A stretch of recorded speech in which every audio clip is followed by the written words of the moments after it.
Okay, this is about adding to fractions, adding to rational functions, and even if these are polynomials on the numerator and the denominator, these are called rational functions.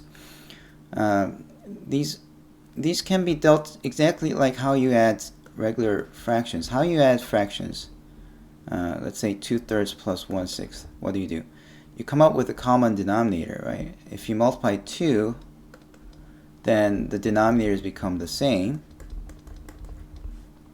So 4 plus 1 gives you 5, and it's 6. So that's what you get. And in the same way, you can multiply something to each one of them to get the common denominator.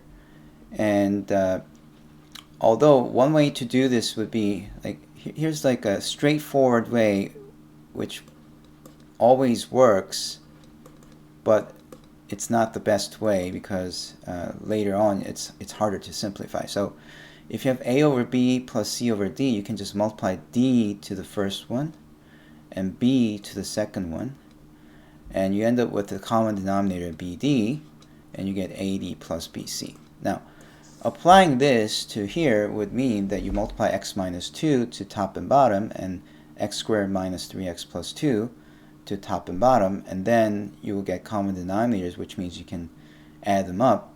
The downside to that is that you will later have to factor the top, which is much harder.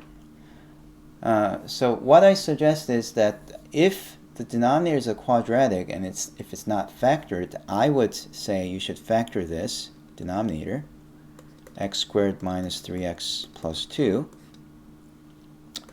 is equal to x minus 2 and x minus 1, right? Because negative 2 times negative 1 gives you positive 2.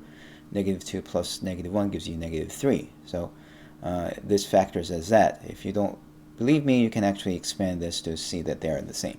So we know that this must be x over x minus 2, x minus 1, plus 2 over x minus 2.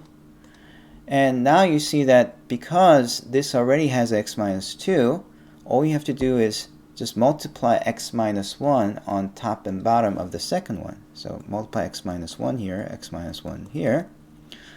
Then you see that now they have the common denominator, which means I can add them as x minus 2, x minus 1.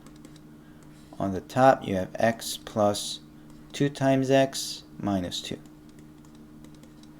So you're going to get 3x minus 2 over x minus 2, x minus 1. Okay, so that's how you simplify. It's now already simplified because there's no common factor on top and bottom.